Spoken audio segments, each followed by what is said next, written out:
Welcome to the Deep Dive.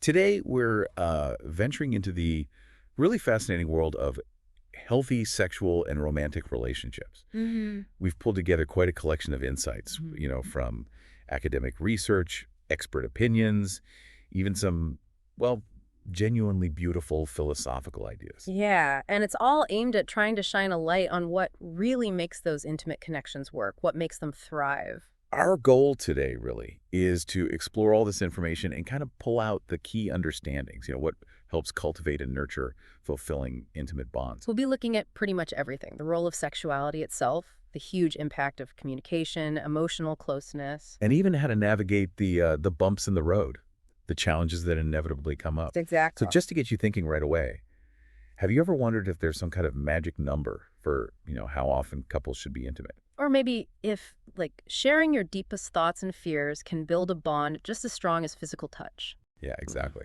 Well, let's dive in. Our sources have some really, really compelling things to say about all this. Okay, so let's start with the basics, the foundational role of sexuality in our overall well-being. Right. The sources we looked at, they pretty much all agree. A satisfying sex life isn't just like a nice bonus in a relationship. It's actually deeply tied into the quality of the partnership and our individual health. Yeah, think about stress relief, for example, that feeling after intimacy, and the positive effects it can have physically, too. Absolutely. And one source made a really good point.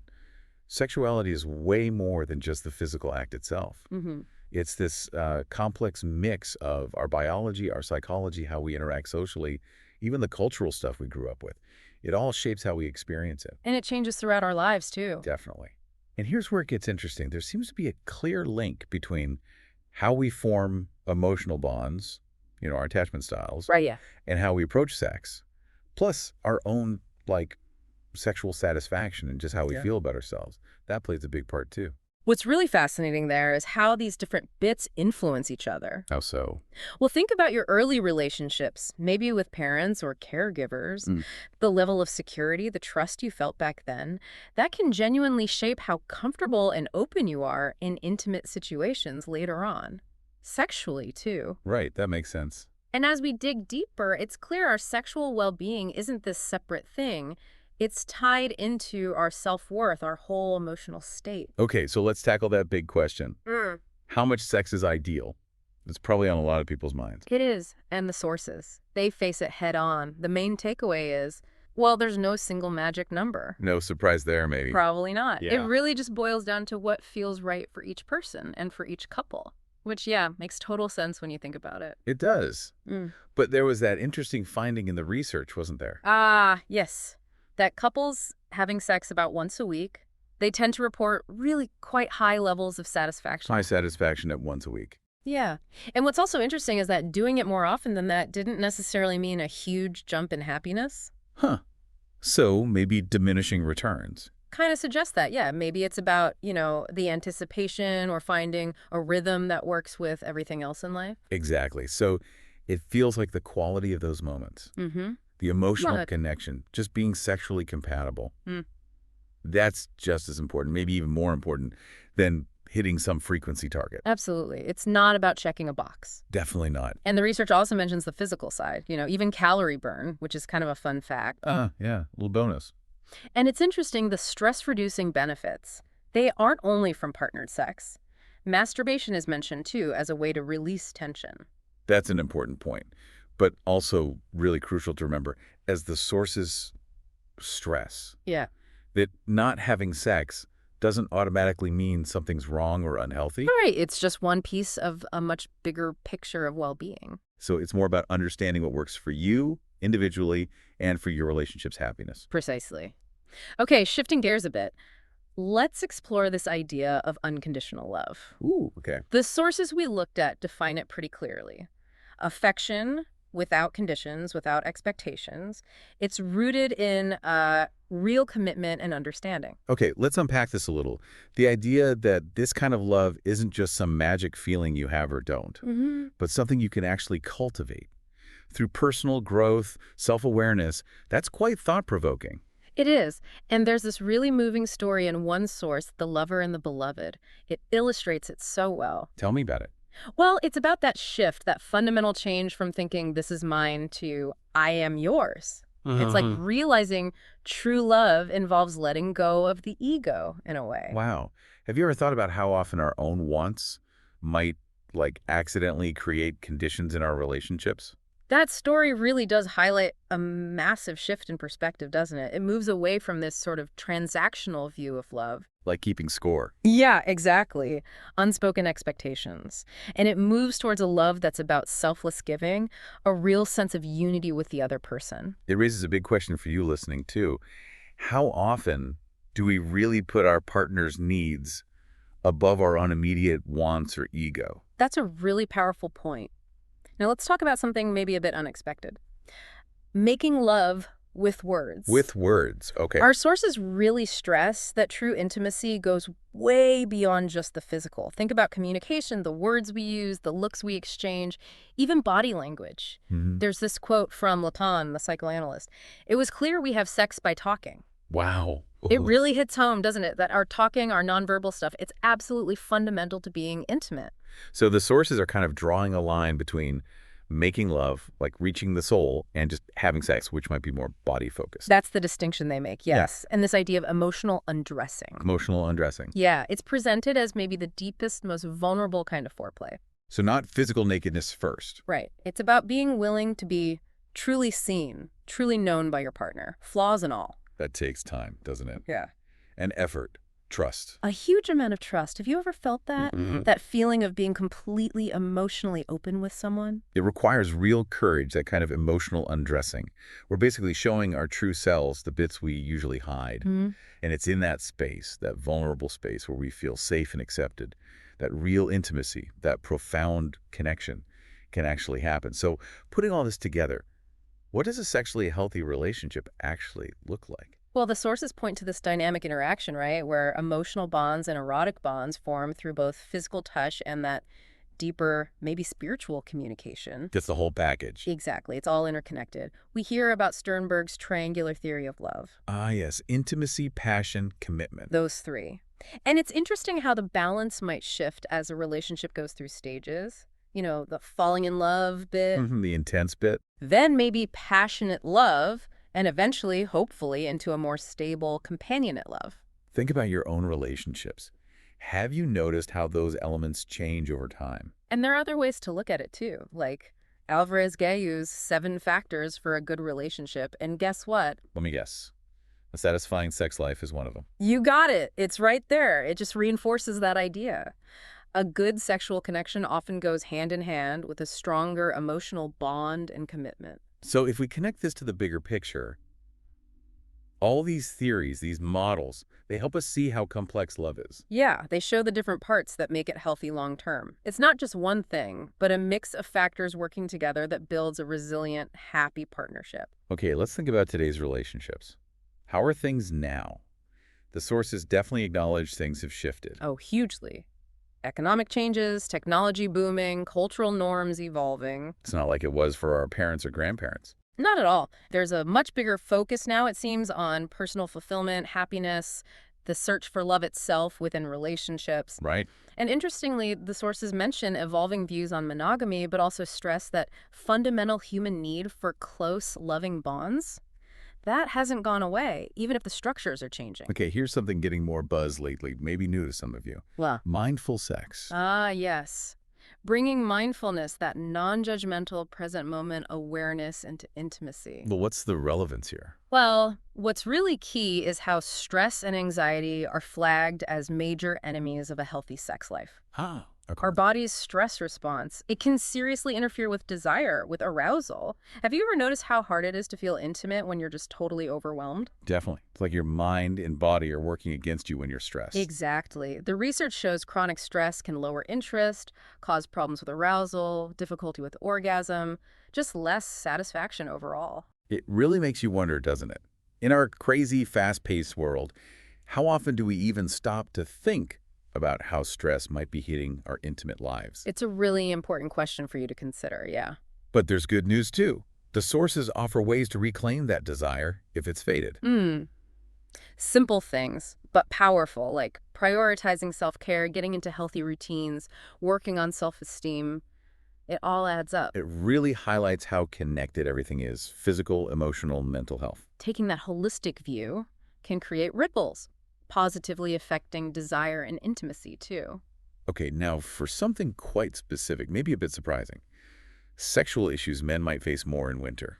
Oh, interesting. Apparently, there can be an uptick in things like erectile dysfunction during colder months. You don't hear that talked about much. No, you don't. What's fascinating are the potential reasons. Sad seasonal affective disorder linked to less daylight can hit libido and mood. Right, the winter blues. Plus, we tend to be less physically active in winter and maybe more stress around year-end. Those are mentioned too. So it's not just the cold weather itself causing year less action. It's a mix of seasonal things. Seems like it. And the research talks about treatments, meds, lifestyle changes, therapy, even alternative options. It's a good reminder that these challenges happen, and there's help available if you or someone you know is dealing with it. Yeah, it underlines the need to look at it from different angles, Yeah. physical and psychological. And normalizing it, knowing it's not uncommon, is important too. Okay, let's switch gears again. Let's talk sex toys. They're becoming much more mainstream now, right? Definitely.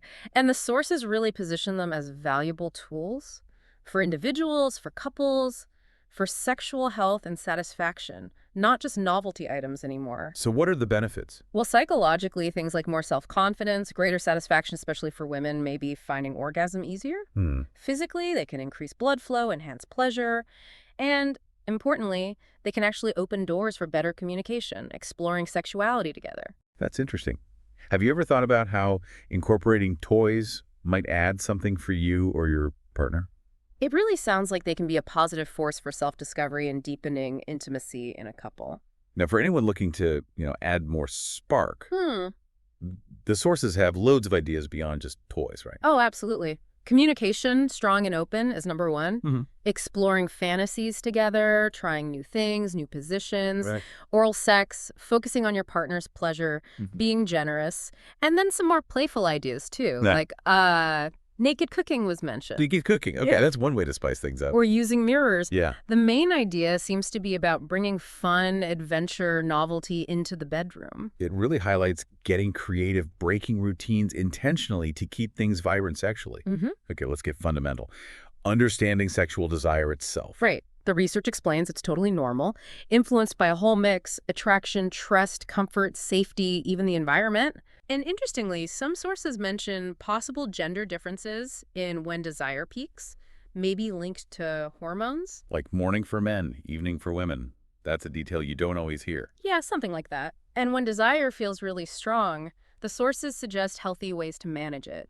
Exercise, engaging activities, not just trying to ignore it. So the key takeaway is that desire is natural, it's healthy, and figuring out how to navigate its ups and downs is important for well-being in relationships. Exactly. Okay, let's zoom out for a second.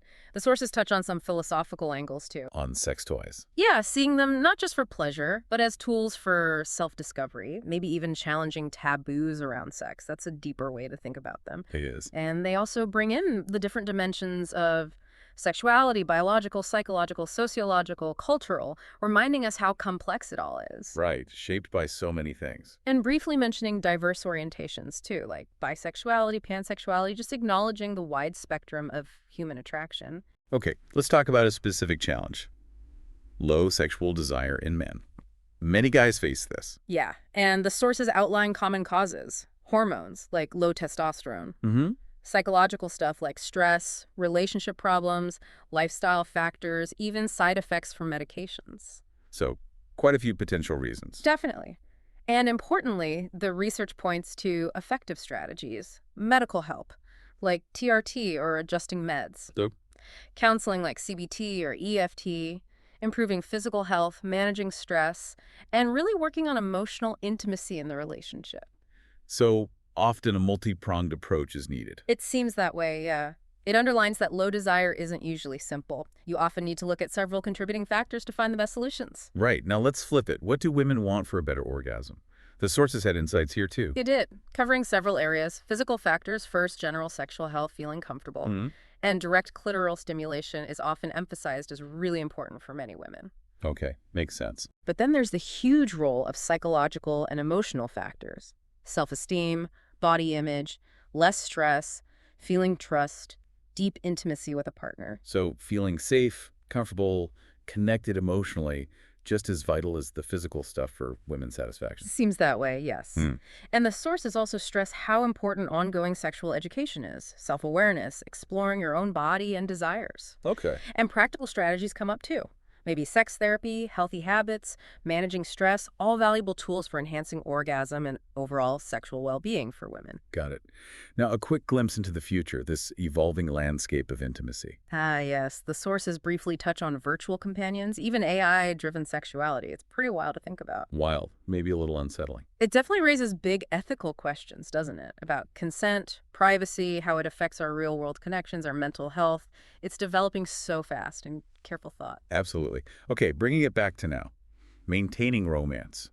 Crucial stuff, especially with distance or just the daily grind. Yeah, the sources had really practical advice here. For long-distance couples, regular, meaningful communication. Like video calls. Yeah, surprise gifts, virtual dates, doing activities together online, planning visits, even writing actual letters, all ways to bridge that gap. Nice. And for rekindling romance generally. Prioritizing quality time, surprises, open communication, showing appreciation, having shared goals, and, yeah, intentionally reigniting that sexual spark. Those are key. So it boils down to making a conscious effort, finding creative ways to stay connected emotionally and physically. Pretty much.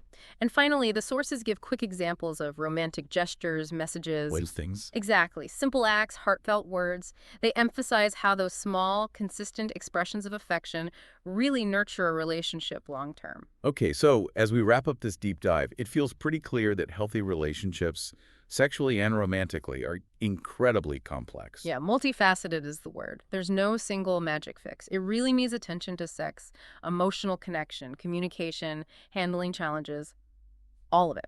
And like we said, no one-size-fits-all approach. Yeah. Understanding your own needs, your relationship's unique dynamics, that seems absolutely essential. Couldn't agree more. That understanding is key for building and keeping those truly fulfilling connections going. So as you listening reflect on all this, Mm-hmm. maybe think about which insights really hit home for you in your own experiences, your relationships. What stands out to you? Yeah. And on that note, here's a final thought to chew on. Mm-hmm. With how our understanding of intimacy and sexuality keeps changing, Yeah. what new dimensions of connection, maybe unexpected ones, might we explore in our relationships moving forward?